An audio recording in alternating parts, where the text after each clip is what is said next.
नमस्कार, math and study में आपका स्वागत है। एलसीएम एंड एचसीएफ का पार्ट 3 है और इस वीडियो में हम सीखेंगे डेसिमल नंबर के बारे में। किसी भी डेसिमल नंबर को हम कैसे एलसीएम एंड एचसीएफ फाइंड करते हैं और ये हर एग्जाम के लिए इम्पोर्टेंट है, लेकिन मेनली ये रेलवे एंड एसएससी एग्जाम के लिए ज्यादा इम्पोर्टेंट है। तो लास्ट तक इस वीडियो में बने रहिएगा और अगर इस चैनल पे पहली बार विजिट किए तो चैनल को सब्सक्राइब कर लीजिएगा, बेल आइकन को भी प्रेस कर दीजिएगा ताकि हमारे द्वारा जितनी भी वीडियो अपलोड हो आपके पास नोटिफिकेशन आसानी से मिल सके। और अगर आप हमारा प्रीवियस वीडियो यानी पार्ट 1 पार्ट 2 नहीं देखे हैं तो नीचे डिस्क्रिप्शन में लिंक दिया गया, आप जाकर के सारी वीडियो देख सकते हैं कि बेसिक कॉन्सेप्ट के बारे में वहीं पे डिस्कस किया गया है एलसीएम एंड एचसीएफ के बारे में। तो चलिए शुरू करते हैं। एलसीएम कैसे निकालते हैं डेसिमल नंबर का।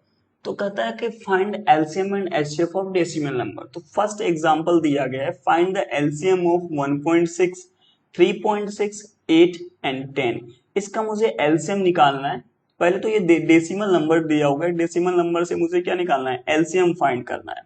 तो यहाँ पे एक चीज देखिए कि आपका जो नंबर डेसिमल में दिया हुआ है ये 1.6 दिया हुआ है, उसके बाद आपका 3.6 दिया हुआ है, फिर उसके बाद आपका 8 दिया हुआ है एंड आपका 10 दिया हुआ है।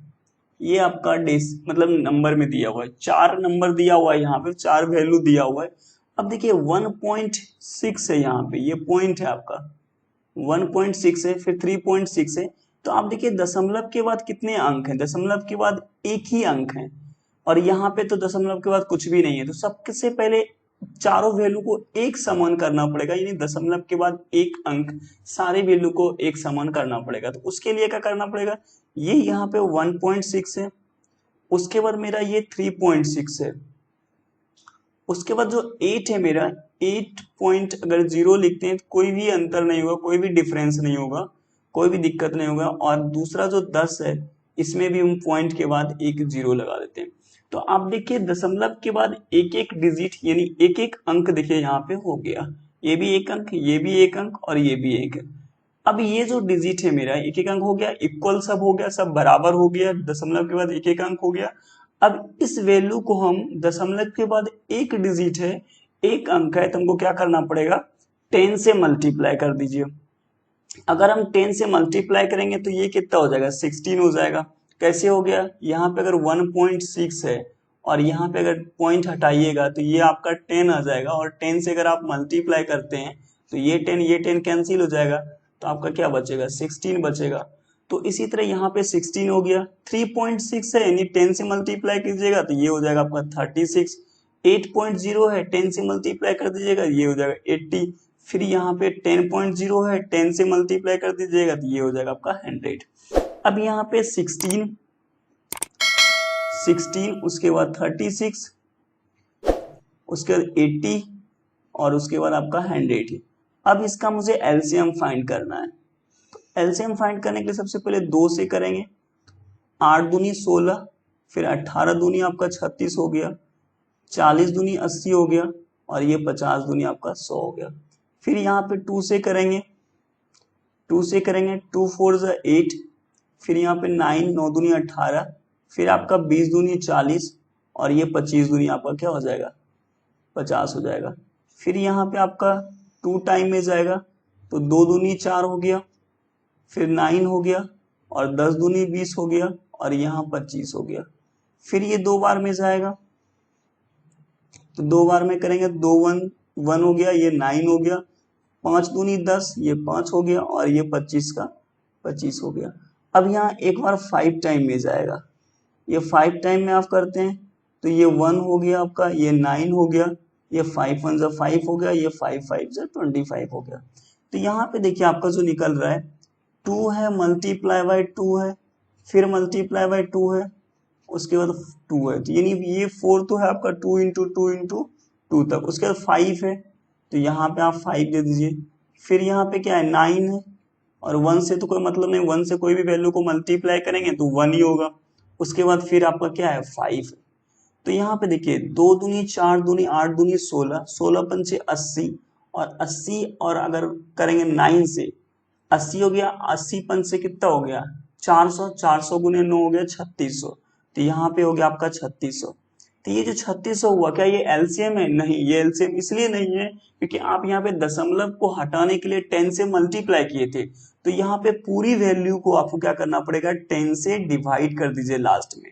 अब उसके बाद जो भी आपका वैल्यू निकलेगा 10 से डिवाइड करेंगे कितना निकल गया आपका, 360 निकल गया, और ये 360 आपका जो है ये एलसीएम है। तो एलसीएम आपका क्या निकल गया, 360 निकल गया।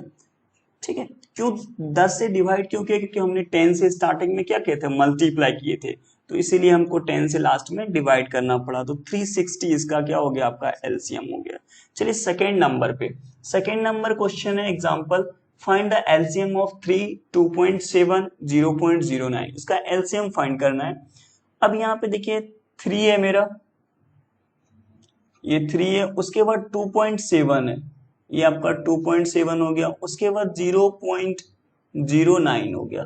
अब यहाँ पे देखिए हाईएस्ट 3 वैल्यू दिया हुआ है, तीनों वैल्यू में सबसे हाईएस्ट किसका है, दशमलव के बाद, तो इसका वैल्यू सबसे हाईएस्ट है क्योंकि 2 डिजिट में है, 2 अंक में है।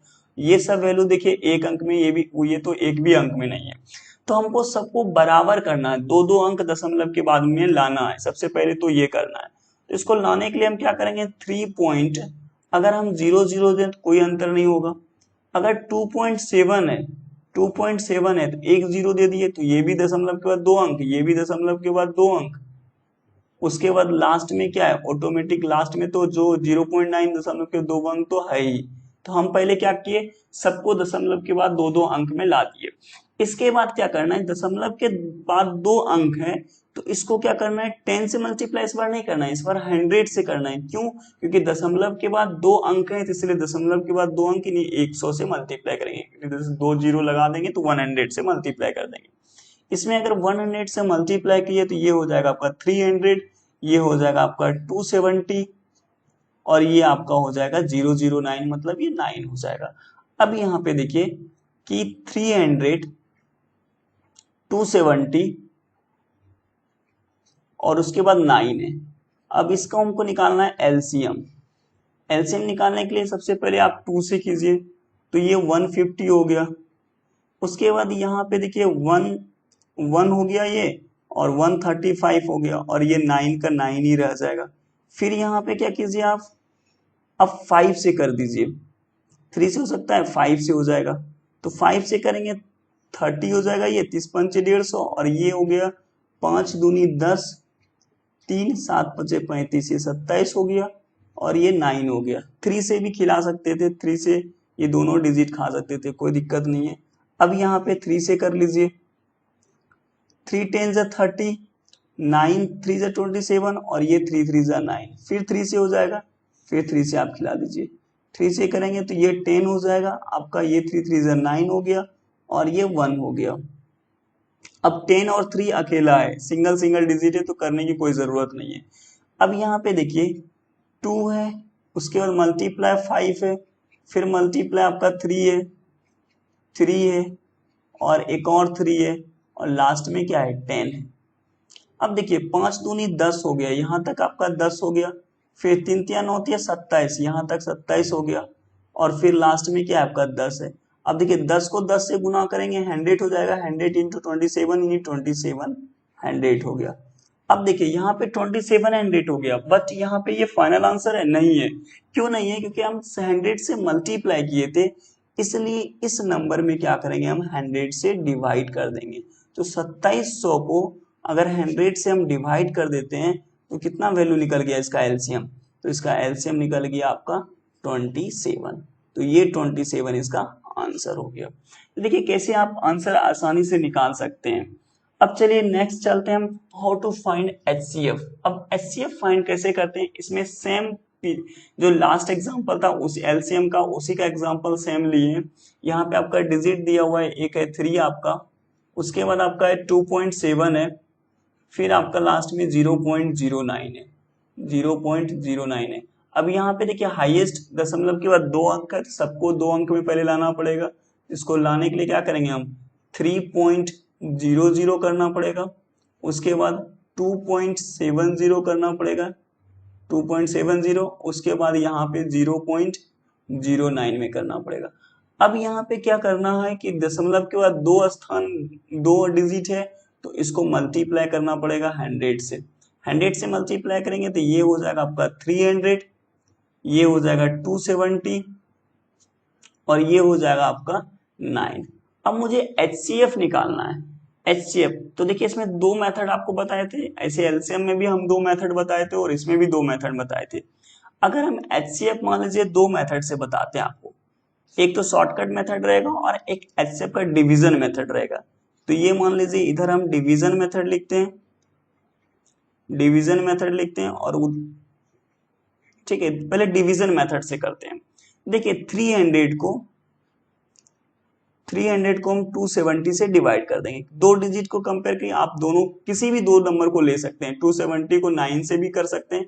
ये हमेशा याद रखिएगा बड़ा नंबर अंदर होगा और छोटा नंबर जो थोड़ा सा आप मान लीजिए यहाँ पे 9 भी लिख सकते हैं या फिर 270 भी लिख सकते हैं।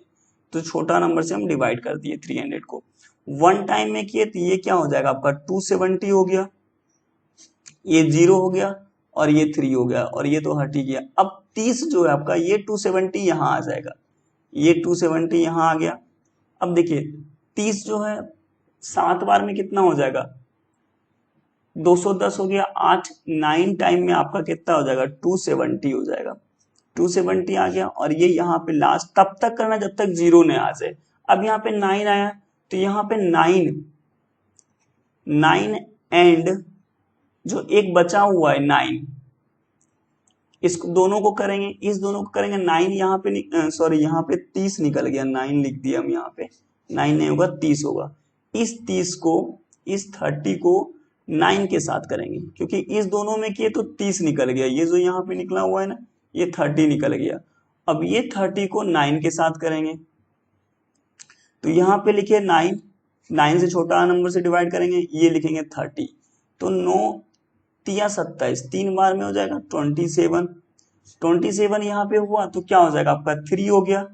और इस 3 को आप 9 से डिवाइड कर दीजिए इस वाले 9 से, तो यहाँ पे 3 3 जा 9 हो गया और लास्ट में क्या आ गया 0 हो गया। तो यहाँ पे जो HCF निकल के आया क्या हो गया इसका HCF जो इसके पहले डिवीजन जो है यहाँ पे जो है ये 3 आपका क्या हो गया HCF हो गया।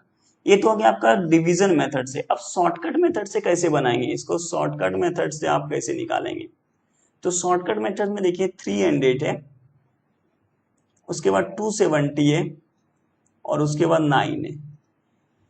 एलसीएम में क्या करते थे, सबसे बड़ा नंबर को हम पिक करते थे, सबसे बड़ा नंबर को हम लेते थे। यहाँ पे तीनों में से सबसे छोटा नंबर को लेंगे, छोटा नंबर मेरा क्या है 9 है, तो हमने यहाँ पे 9 लिए।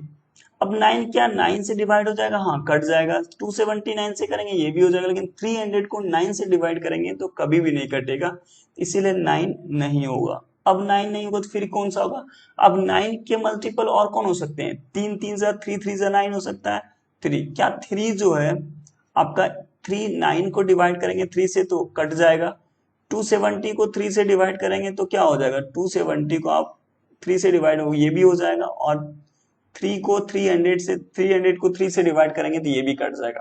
तो दोनों 3 3 का आता है। तो देखिए यहाँ पे HCF क्या हो गया, HCF आपका 3 हो गया। बट ये क्या आंसर है, यहाँ जो दोनों तरफ निकला हुआ है क्या ये आंसर है, नहीं आंसर है। क्यों नहीं आंसर है, क्योंकि हमने 100 से मल्टीप्लाई किया था, इसीलिए 3 को हम 100 से डिवाइड करेंगे।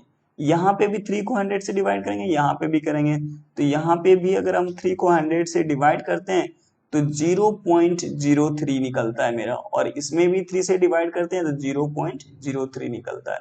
तो मेरा जो HCF है, जो मेरा HCF निकल के आया यहाँ पे 0.03 निकल के आया, ये मेरा एक्चुअल आंसर है।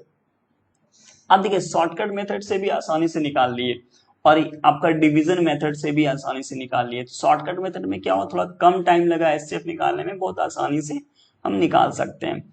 लेकिन यहाँ पे एक ट्रिक और भी अप्लाई कर सकते हैं, जैसे HCF 3 निकला, तो जैसे मुझे पता है कि 100 से मल्टीप्लाई किए थे, तो आप देख लीजिए कि 3 के बाद 3 डिजिट आगे, जैसे यहाँ पे 3 है यहाँ पे 3 निकला, तो अब मुझे पता है कि 100 से मल्टीप्लाई किए हैं, इसके आगे 2 जीरो लगा दीजिए, और 2 जीरो लगाने के बाद सबसे हाईएस्ट दशमलव पॉइंट के बाद 2 अंक का है, तो यहाँ पे आप 2 अंक पॉइंट लगा दीजिए, तो आपका आंसर हो गया। क्यों, क्योंकि हमको पता है कि 2 दशमलव के बाद 2 अंक को इक्वल किए थे, तो 2 अंक में आ गया आंसर। अब चलिए नेक्स्ट एग्जाम्पल पे। नेक्स्ट हम फाइंड द एचसीएफ ऑफ 1.6 3.24। अब देखिए यहाँ पे 1.6 है, उसके बाद आपका 3.2 है और लास्ट में क्या है 4 है। अब दशमलव के बाद देखिए एक डिजिट है तो सबको एक डिजिट में लाना पड़ेगा, तो ये आपका 1.6 हो गया, उसके बाद ये आपका 3.2 हो गया और यहाँ पे जो 4 है इसमें भी हम 4.0 दे देते, एक डिजिट में सब इक्वल इक्वल डिजिट में आ गया, दशमलव के बाद यानी पॉइंट के बाद इक्वल इक्वल डिजिट हो गया। अब देखिए यहाँ पे दशमलव के बाद एक डिजिट है, इसीलिए हम 10 से मल्टीप्लाई करेंगे, एक जीरो लगाएंगे 1 में, दो डिजिट रहता है तो एक में दो जीरो लगाते, तीन डिजिट में इक्वल में करते तो एक के बाद तीन जीरो लगाते, यानी 1000 से करते। अगर यहाँ पे 10 से किए तो ये आपका 16 हो जाएगा, ये आपका 32 हो जाएगा और ये आपका 40 हो जाएगा, 3 हो गया। अब देखिए यहाँ पे 163240, अब यहाँ पे इसका एचसीएफ निकालना है। सबसे पहले क्या है, मुझे छोटा नंबर को पिक करने ला है, शॉर्टकट मेथड बता रहे हैं। तो यहाँ पे क्या हो गया 16 हो गया, क्या 16 32 को 16 से डिवाइड हो जाएगा, हो जाएगा, बट 40 16 से डिवाइड होगा, नहीं होगा, तो 16 नहीं होगा। तो 16 और कौन हो सकता है इसका फैक्टर, तो इसका फैक्टर 8 भी तो हो सकता है, ठीक है। 8 जो है बड़ा नंबर करना है, फैक्टर में भी बड़ा नंबर होना चाहिए, छोटा नंबर नहीं होना चाहिए। जैसे कि मान लीजिए एक तो 16 को 1 से करते हैं, अब देखिए 16 का फैक्टर कौन सा हो सकता है, 16 का अब देखते हैं तो यहाँ पे 8 हो जाएगा, 8 दूनी 16, 4 चौक 16, फिर आपका 2 अठी 16 और 1, ये सब वैल्यू होगा। तो हम यहाँ पे क्या 8 से नहीं हुआ तो हम 4 पिक किए, अब 4 पिक किए, पहले 8 पिक किए, 8 का चेक कर लेते हैं, उसके बाद 8 नहीं होगा तो फिर 4 करेंगे। तो 8 देखिए 16 से डिवाइड अगर करते हैं तो हो जाता है, दो बार में कट जाएगा। अगर 32 को 8 से डिवाइड करेंगे तो ये भी हो जाएगा, फिर 40 को अगर 8 से डिवाइड करेंगे तो ये भी हो जाएगा। तो मेरा एचसीएफ जो है अभी मेरा 8 वैल्यू है। अगर हम एचसीएफ फाइंड करेंगे तो यहाँ पे 10 से मल्टीप्लाई किए, तो अब 10 से मल्टीप्लाई किए थे 8 के पहले हम पहले दो जीरो लगा दिए, सॉरी एक जीरो लगाए, क्योंकि 10 से हम मल्टीप्लाई किए थे, लेकिन मेरा पॉइंट के बाद एक अंक है, तो पॉइंट के बाद मेरा भी आंसर में एक अंक का दशमलव क्या हो जाएगा 0.8 हो गया। या फिर आप ये भी कर सकते हैं इसमें कि 8 को 10 से डिवाइड कर दीजिए, तो ये भी आपका 0.8 आएगा। ये आपका क्या हो गया, ये फाइनल आपका एचसीएफ हो गया। एचसीएफ जो आपका हो गया 0.8 हो गया, तो ये आंसर हो गया। कितना शॉर्ट ट्रिक के माध्यम से कितना आसानी से कर सकते हैं, और लॉन्ग डिवीजन मेथड से हम इसको सॉल्व कर सकते हैं। बट अगर आपका नंबर जो है बिलो 100 हो तब शॉर्ट ट्रिक आसानी से यूज कर सकते हैं, लेकिन अगर कोई नंबर बड़ा हो कि जैसे कि मान लीजिए 1032 है, फिर 2024 है, तो इस तरह का बड़ा नंबर को आप इस मेथड शॉर्ट ट्रिक के मेथड से आप करना थोड़ा डिफिकल्ट हो जाएगा, लेकिन आप डिवीजन मेथड से आसानी से सॉल्व कर सकते हैं। तो चलिए आगे, अगर आपको वीडियो ये पसंद आया तो वीडियो को लाइक कर दीजिएगा, शेयर भी कर दीजिएगा दोस्तों के पास, और कोई भी सुझाव हो तो कमेंट के माध्यम से जरूर दीजिएगा। तो thank you for watching math and study, thank you.